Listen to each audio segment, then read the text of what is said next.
What's up, preppers? Welcome back to another video. This one, we're going to be talking about a very important skill to have as a prepper, and that is, of course, situational awareness in every aspect of the word. In an increasingly unpredictable world, situational awareness is a crucial skill for anyone, but it holds particular importance for preppers. Situational awareness involves being aware of what's happening around you, understanding how information, events, and your own actions will impact your immediate and future environment. For preppers in the UK, this means being prepared for anything from natural disasters, economic downturns, to social unrest and personal emergencies. Now, the social unrest is more key at the moment, as we've seen from recent news. So this you should definitely take heed of. First, we have to talk about understanding situational awareness.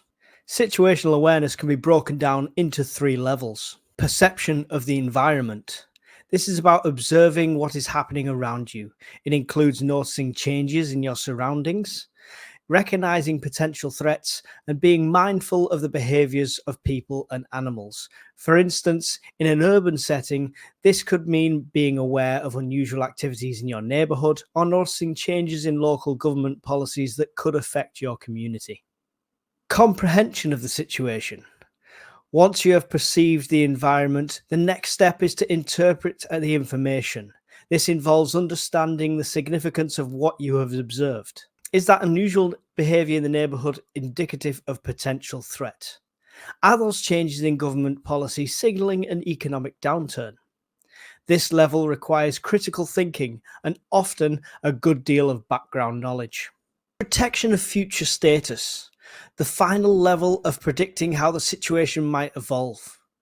Based on your perception and comprehension, you can anticipate most future events and their impacts.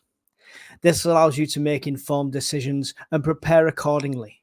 For example, if you recognize signs of impending storm, you can take steps to secure your home and ensure you have sufficient supplies. Situational awareness for preppers. For preppers in the UK, situational awareness is about being prepared for specific challenges that can arise in the region. Here are some of the considerations. Environmental awareness. The UK faces various natural threats, including floods, storms, and even the occasional earthquake. Very rare, I know, but it does happen. Keeping abreast of weather forecasts, environmental reports, local news can help you stay informed about potential natural disasters. Additionally, knowing the geography of your local area, such as locations of rivers that might flood, areas that are prone to landslides, can be crucial in preparing and responding to these events. Think of this when thinking of bug-out plans. If you do have to evacuate your home, is your evacuation route along an area that is at risk of one of these things, like flooding or landslides? Lots to consider. Social and economical awareness. Economic instability and social unrest are significant concerns for preppers. In the UK right now, especially, the cost of living is affecting a lot of us, and the riots and current civil unrest that's going on around the country is a major concern. The UK, like any other country, can experience economic downturns, political unrest, and social disruptions. Staying informed about the national and global economic situation, understanding the political climate, and being aware of social movements can help you anticipate and prepare for potential disruptions. For instance, stockpiling essential supplies, having a financial contingency plan, establishing a network of like-minded individuals can provide a buffer against economic or social upheaval.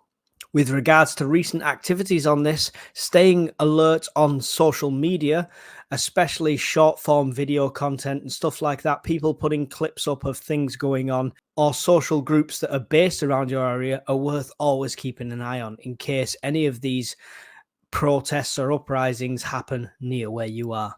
Personal safety and security. Personal safety is a cornerstone of situational awareness. This involves being mindful of your personal security in daily life, from being aware of your surroundings when out and about to having a plan for home security.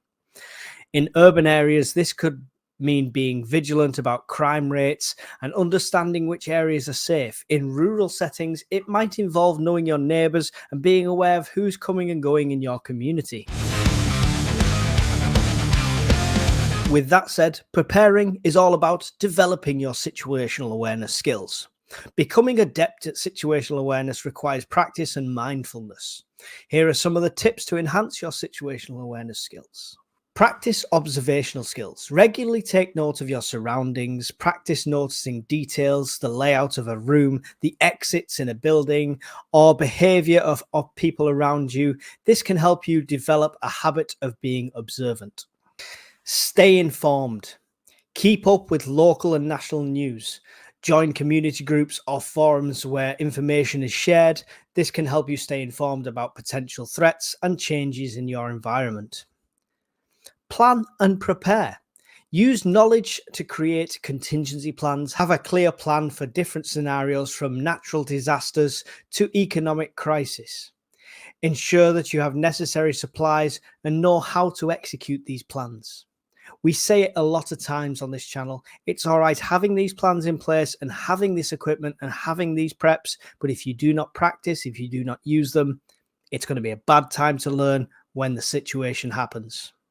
One of the most important points on this section is stay calm and think critically. In any situation, staying calm and thinking critically is essential.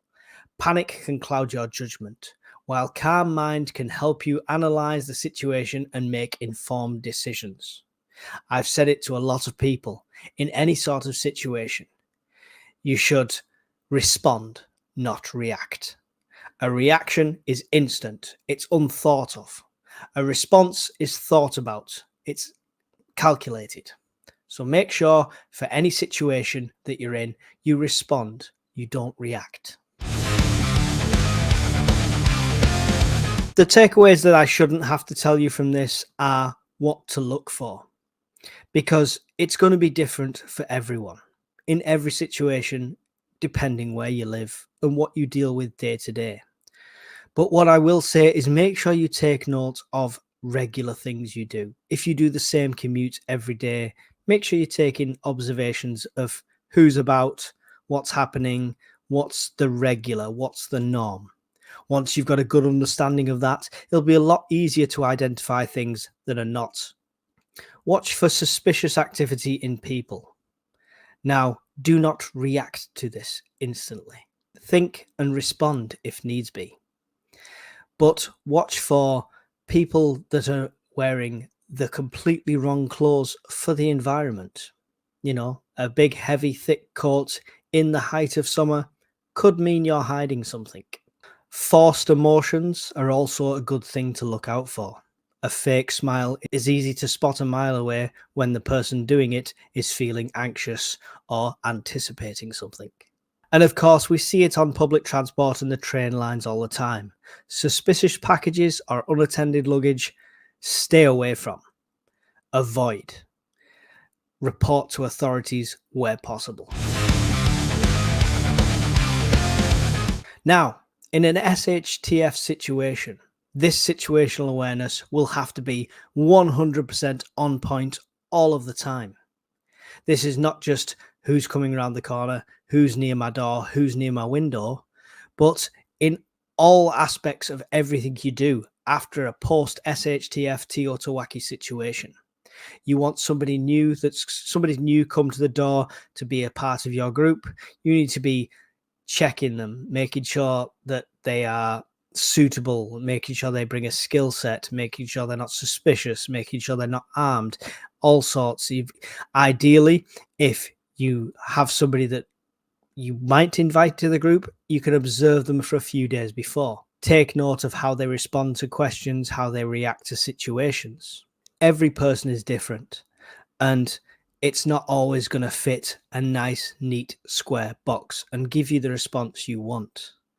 But it is good in these kind of difficult times, in that post-SHTF situation, to always be better safe than sorry. And of course, be aware of your surroundings, the people you keep close, and be aware of all your supplies. This all fits in with situational awareness, because once you are in that situation, your awareness has to be heightened 100%.